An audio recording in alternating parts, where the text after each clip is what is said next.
सुकून पहुंचाना है तो नियाज दिलानी पड़ेगी, नियाज दिलाएंगे तो अच्छे रहेंगे वो। तो क्या हम ये सब काम नहीं कर सकते? असल में ये सारी चीजें कहां से पैदा हो रही है? लोग धार्मिक ग्रंथ के बारे में कुछ जानते ही नहीं है।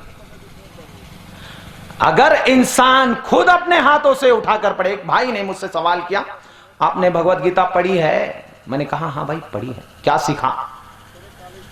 क्या सीखा? मैंने बोला हाँ भाई मैंने सीखा। क्या सीखा? मैंने कहा भाई वो दो घर के, एक घर की झगड़े है उसमें, और उसमें क्या हो रहा है, एक चाचा जात भाई है दोनों, 8 बार पढ़ी अल्हम्दुलिल्लाह। क्यों? ज्ञान प्राप्त करके लोगों को सामने रखकर ये है मार्केट में ये 2 सामान है, जो सही मटेरियल लगे उसको ले लो, इसलिए। तो उसने कहा क्या सीखा? मैंने कहा अगर श्री कृष्ण जी चाहते तो दोनों भाइयों को मिला देते। चाचा के भाई बेटे में और अगर बड़े भैया के बेटे में झगड़ा हो गया तो मैं तो यही कार्य करूंगा कि भाई घर की बात को घर के अंदर रखो, बाहर क्यों ला रहे हो? ये करूंगा।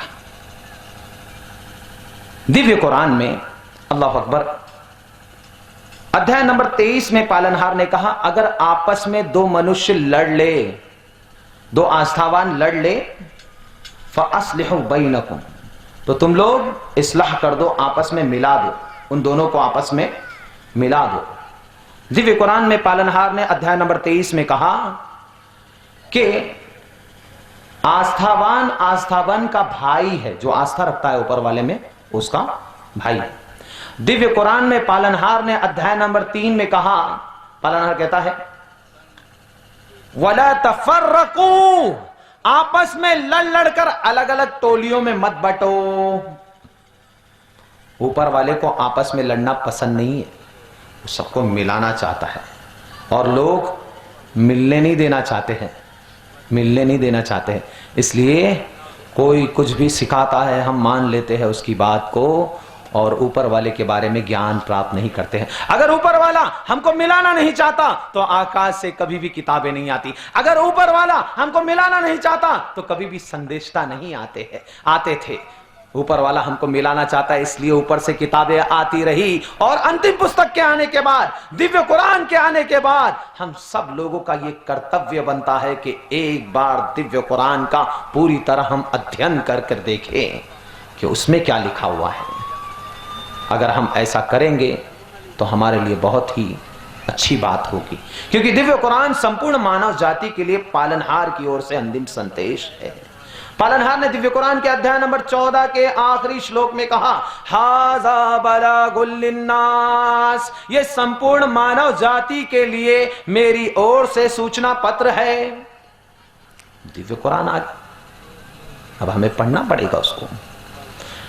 अध्याय नंबर 3 में पालनहार ने कहा अल्लाहु ला इलाहा इल्ला हुवल हय्युल क़य्यूम, अल्लाह वो है जिसके अतिरिक्त कोई भी उपासना के योग्य नहीं है, जो अजन्मा अविनाशी है। नज़्ज़ल अलैकल किताब, जिसने पुस्तक को अवतरित किया बिलहक, सत्य के साथ, मुसद्दिक़ल लिमा बैन यदैहि, जो तस्दीक करती है, जो स्पष्टीकरण करती है, जो इससे पहले पुस्तक आई है। तौरात का स्पष्टीकरण करती है, इंजील का स्पष्टीकरण करती है, और जितनी भी पुस्तकें हैं सारी पुस्तकों का स्पष्टीकरण करती है, सारी पुस्तकों को बताती है कि उस जमाने में उस मनुष्य ने इसमें यह मिला दिया, उस जमाने के मनुष्यों ने यह शिक्षा छोड़ दी, उस जमाने के मनुष्य ने यह शिक्षा का उल्लंघन किया। अब दिव्य कुरान के आने के बाद यदि हम दिव्य कुरान को छोड़ दें तो हमसे बड़ा मूर्ख कोई नहीं है। पालनहार ने दिव्य कुरान के अध्याय नंबर 15 के श्लोक नंबर 9 में कहा इन्ना नहनु नज़्ज़लना ज़िक्र व इन्ना लहू लहाफ़िज़ून, हमने ही इस ग्रंथ को अवतरित किया है और हम ही स्वयंभू इसकी रक्षा करेंगे। पालनहार ने कहा बहुत अच्छी रक्षा। हमारे उस्ताद डॉक्टर सोहेब साहब आपके सामने कुरान के बारे में बहुत बेहतरीन अंदाज में कि कुरान ऊपर वाले की किताब है, इसमें कुछ भी नहीं मिला। मिला सकते हैं, कुछ मिला भी नहीं सकते, कुछ आदमी बता भी नहीं सकता है कि ये किताब जो है इसमें कुछ गलती है। आज 1436 साल हो गए, पालनहार ने वास्तव में इसकी रक्षा की है। कैसे रक्षा की? इस पुस्तक को याद करने वाले विद्वान हर साल में हर मदरसे में लाखों बच्चे इसको हिफ्ज करके निकलते हैं। हिफ्ज का मतलब पूरा बाय हार्ट करते हैं, पूरा याद कर लेते हैं। इतनी मोटी किताब, उसी बच्चे को गणित की पुस्तक देकर देखो कि बेटा ये गणित की पुस्तक है, इसको तू याद कर ले, परीक्षा में सफल हो जाएगा। इतनी पतली पुस्तक देते हैं, परीक्षा में आदमी परेशान हो जाता है। लेकिन इतनी मोटी पुस्तक, कितना बड़ा बच्चा, 9 साल का, 8 साल का, 7 साल का बच्चा उसको पूरा याद कर लेता है। अभी रमजान आएगा ना तो बच्चे उसको पढ़कर सुनाते हैं नमाज में, जिसको तरावी की नमाज कहते हैं। एक तो पालनहार ने दिव्य कुरान की रक्षा याद करके करवाई। लोग याद करते हैं, हर साल कई सारे बच्चे इसको याद करते हैं। और दिव्य कुरान की रक्षा पालनहार ने लिखावट में भी की है। जिस दिव्य कुरान को जिस भाषा में अवतरित किया गया है उसी भाषा में आज भी मौजूद है। यूपी का रहने वाला अगर हिंदी में बात करता है तो अरबी में ही उसको नमाज में कुरान पढ़ना है। गुजरात का रहने वाला गुजराती बात करता है तो अरबी में ही कुरान पढ़ना है। महाराष्ट्र का कोई रहने वाला है तो उसको मराठी में नहीं, अरबी में कुरान पढ़ना है। नमाज में कुरान अरबी में, इंग्लिश में पढ़ ले तो नहीं चलेगा, कहना पड़ेगा अल्हम्दुलिल्लाह रब्बिल आलमीन। आहा, कुरान की रक्षा की पालनहार ने इस तरह कुरान की रक्षा। ये कुरान की रक्षा हम सबके लिए हुई है, हम सारे मनुष्यों के लिए हुई है। और इस कुरान को पालनहार ने आसान भी किया है समझने के लिए। वलकद यस्सरनल कुरान लिद्दिक्रि फहल मिन मुद्दकिर, हमने कुरान को आसान किया समझने के लिए, तो कोई है जो इसमें गौर व फिक्र करे। ये कुरान हमारे लिए आसान की गई है, हर भाषा में इसके अनुवाद उपलब्ध है, हम पढ़कर देख सकते हैं। मेरे भाइयों, आज भी उस जमाने में, प्रेषित मोहम्मद के जमाने में सल्लल्लाहु अलैहि वसल्लम, उनके जमाने में उनके शिष्यों ने जो कुरान लिखा था, उनके शिष्य का नाम था उस्मान बिन अफ़वान रज़ियल्लाहु ताला अन्हु। उनके जमाने में जो कुरान लिखा था, आज भी वो कुरान तुर्की में, इस्तांबुल में रखी हुई है। तुर्की की राजधानी इस्तांबुल में रखी हुई है। वो कुरान वहां के म्यूजियम से उठाए और दुनिया का जितना भी कुरान है वो कुरान लाकर अगर हम टेली करें तो वर्ड टू वर्ड सेम है, एक भी शब्द यहां से वहां नहीं हो।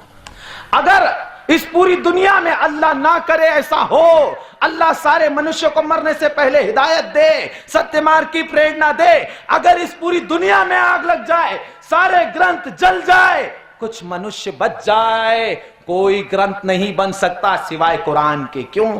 कुरान के विद्वान मौजूद है, हाफिज, बाकी ग्रंथों के हाफिज मौजूद नहीं है।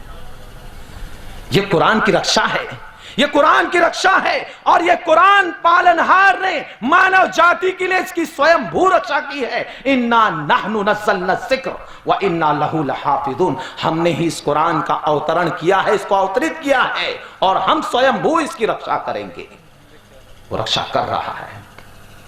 ये कुरान पैगंबर मोहम्मद की बातें नहीं है। माफ करिएगा, कुछ भाइयों का यह कहना है कि पैगंबर मोहम्मद ने इसको अपने हाथों से लिखा है। गलत कहना है लोगों का। पालनहार ने तो पैगंबर मोहम्मद के बारे में भी कहा है दिव्य कुरान में। पालनहार ने अध्याय नंबर 69 में कहा, पालनहार अध्याय नंबर 69 में क्या कहता है? कहता है वलौ तक़व्वल अलैना बअदल अकावील, हे प्रेषित, अगर आप अपनी तरफ से कुछ बोलकर लिखवाकर इसमें डाल दो, हे प्रेषित, अगर आप दिव्य कुरान में अपनी तरफ से कुछ लिखवा कर डाल दो। अल्लाह अकबर। अल्लाह क्या कहता है कि अगर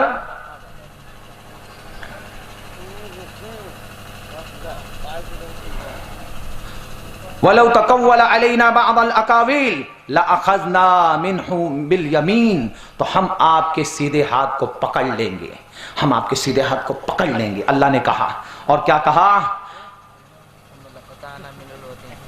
वलौ तकव्वल अलैना बअदल अकावील लअखज़ना मिनहुल बिल यमीन सुम्मा लक़तअना मिनहुल वतीन। और आपकी रग को काट देंगे, आपको हमसे बचाने वाला कोई नहीं मिलेगा, आपको हमसे कोई नहीं बचा सकता। पैगंबर मोहम्मद सल्लल्लाहु अलैहि वसल्लम जिन पर कुरान का अवतरण हुआ है, वो भी अपनी तरफ से लिखकर ये नहीं कह सकते कि ये कुरान है। आज तो लोगों ने धार्मिक ग्रंथों का कि न जाने क्या क्या लिख लिख कर डाल दिया और कहा ये भी धार्मिक ग्रंथ है। पैगंबर मोहम्मद का अथॉरिटी नहीं।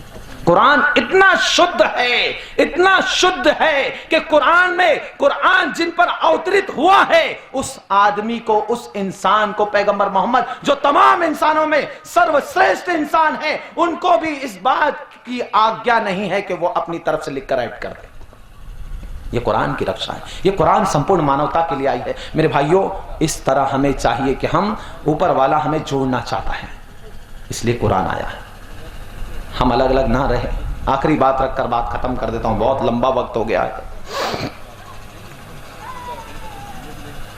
यदा यदा हि धर्मस्य ग्लानिर्भवति भारतः अभ्युत्थानम् धर्मस्य तदात्मानं सृजाम्यहम् परुद्राणाय साधूनां विनाशाय दुष्कृतम् धर्म संस्थापनार्थाय संभवामि युगे युगे। जब जब लोगों ने धर्म की हानि पहुंचाई, धर्म की हानि लोग करते हैं, ऊपर वाला नहीं करता, ऊपर वाला नहीं लड़ाता, लोग बनाते हैं कानून। गोरा है सिर्फ पूजा करेगा, काला है दिमाग वाला है व्यापार करेगा, बलवान है लड़ेगा, आड़ा टेढ़ा है गंदगी साफ करेगा। क्यों भाई, क्यों करेगा? सब इंसान है, जानवर कोई नहीं है, सब एक समान है। ऊंच नीच भेदभाव ये क्या है? ऐसा लग रहा है कोई इंसान अपना कानून, किसी को बड़ा बनना होगा, वो बोल रहा है भाई ऐसा होना चाहिए, ऐसा होना चाहिए, ऐसा होना चाहिए, मैं चौधरी बन के बैठूं भाई, चलो मैं मेवा मलाई दूध मलाई खाऊं, लड़ने वाले जाके लड़े, उनकी पत्नियां होगी हमारी पत्नियां हो जाएगी, कमाने वाले कमाएंगे लाकर हमको दे देंगे। ऐसा लग रहा है कि ये कानून ऊपर वाले का नहीं हो सकता। क्यों? ऊपर वाला न्याय करने वाला है, अन्याय नहीं कर सकता। और उसका न्याय ये है, अध्याय नंबर 49 श्लोक नंबर 16 दिव्य कुरान में पालनहार कहता है, पालनहार कहता है शेख या कुछ ऐसे अल्फाज सूरह हुजरात की, या अय्युहन्नास इन्ना खलकनाकुम मिन दकरिन व उनसा वजअलनाकुम शुअबन व कबाइल लितारफू इन्ना करमकुम इंदल्लाहि अत्काकुम। या अय्युहन्नास, हे मानवगण, इन्ना खलकनाकुम मिन दकरिन व उनसा, मैंने तुमको एक मर्द और एक स्त्री से बनाया है। वजअलनाकुम शुअबन व कबाइल, तुमको अलग अलग शोबे में बनाया, कबीले में बनाया, किसी को काला बनाया, किसी को गोरा, किसी को छोटा बनाया, किसी को मोटा, किसी को लंबा बनाया, किसी को बटला, किसी को पैसे वाला बनाया, किसी को गरीब। क्यों? लितारफू, ताकि एक दूसरे का परिचय हासिल कर सको। ऊंच नीच भेदभाव के लिए नहीं बनाया मैंने। आज जैसे भेदभाव कर रहे हो, अगर कोई किसी के घर में चला गया, हमारे इस गिलास में पानी नहीं पीना, वहां बैठो चप्पल के पास, चलो वहीं बैठना, घर में आके पूरा घर धो। हर रास्ते में अभी कोई गांव में आ जाए कोई बेचारा गरीब आदमी, तो क्या पूरे गांव को धोएंगे हम? धो भाई, पूरे गांव को धो। ये तो इंसान को दुविधा में डालना हो गया ना भाई, और इंसान को इंसान नहीं समझना हुआ। तो जब जब लोगों ने धर्म की हानि की, धर्म में अपनी बातें मिलाई, तो धर्म की स्थापना करने के लिए संदेशता आए। और इन्हीं तमाम संदेशताओं में आखिरी संदेशता पैगंबर मोहम्मद सल्लल्लाहु अलैहि वसल्लम है। अल्लाह ताला हमें कहने और सुनने से अमल की तौफीक अता फरमाए, खात्मा बिल खैर अता फरमाए। मेरे भाइयों, ये कुछ बातें थी जो मैंने आपके सामने रखने का प्रयास किया। पालनहार से प्रार्थना है कि पालनहार हमें तमाम किस्म की दिखावे, रियाकारी, तमाम किस्म की बड़ाई से बचाए, एक छोटा सा बंदा बनकर ही रहकर काम करने की तौफीक दे। अल्लाह से दुआ है कि अल्लाह हमारी इस प्रार्थना को स्वीकार करे। जितने लोग भी सुन रहे थे, पालनहार उस पर अपनी करुणा दया का सागर उलट दे, हम सब पर उलट दे। पालनहार से प्रार्थना है गांव वालों पर रहम करें। जिन जिन भाइयों ने ये स्टेज, बहुत सारे हिंदू भाई हैं हमारे, अल्लाह से ये भी प्रार्थना करूंगा, हे पालनहार उन सबको, हम सबको सद्बुद्धि दे, सत्य मार्ग की प्रेरणा दे, मिलजुल कर रहने की प्रेरणा दे। हे पालनहार तेरा सही ज्ञान प्राप्त करने की प्रेरणा दे। हे पालनहार सिर्फ तुझे ही नमन करने की प्रेरणा दे। हे पालनहार तेरे अलावा किसी अन्य की भक्ति करने से बचा ले। हे पालनहार जो बीमार है उनकी बीमारी को दूर कर दे, उनको अच्छा कर दे। हे पालनहार जो लोग परेशान हैं उनकी परेशानी को दूर कर दे। हे पालनहार तुझसे ये भी प्रार्थना है जो बच्चियां बैठी हुई है घर में उनको अच्छे अच्छे वर दे दे। हे पालनहार जो बच्चे बैठे हुए बुरी राह में निकल चुके हैं उनको अच्छी अच्छी कन्याएं दे दे। हे पालनहार जो बच्चे माता पिता के साथ सद्व्यवहार नहीं करते हैं उनको प्रेरणा दे कि माता पिता का मान सम्मान करे, उनका आदर करे। और माँ बाप पर के लिए भी ये प्रार्थना है कि माँ बाप बच्चे पर जो है रहम करे। पालनहार से दुआ है कि पालनहार हमें उसकी बातों को समझने की तौफीक अता फरमाए। आमीन या रब्बल आलमीन। अल्लाहुम्मा सल्लि अला मुहम्मद व अला आलि मुहम्मद कमा सल्लैता अला इब्राहीम व अला आलि इब्राहीम इन्नका हमीदुम मजीद। अल्लाहुम्मा बारिक अला मुहम्मद व अला आलि मुहम्मद कमा बारकता अला इब्राहीम व अला आलि इब्राहीम इन्नका हमीदुम मजीद। रब्बना तक़ब्बल मिन्ना इन्नका अंतस समीउल अलीम व अतुब अलैना इन्नका अंतत तव्वाबुर रहीम बिरहमतिका या अरहमर राहिमीन। किसी भी मित्र एवं भाई का कोई भी प्रश्न हो, अल्हम्दुलिल्लाह वो पूछ सकते हैं। आपके प्रश्नों का उत्तर देने का पूरा प्रयास किया जाएगा। अल्हम्दुलिल्लाह हमारे गुरु भी यहाँ पर डॉक्टर शोएब सैयद साहब से ये निवेदन करूँगा कि वो आएँ और सवाल और जवाब का जो सेशन है उसको ले लें।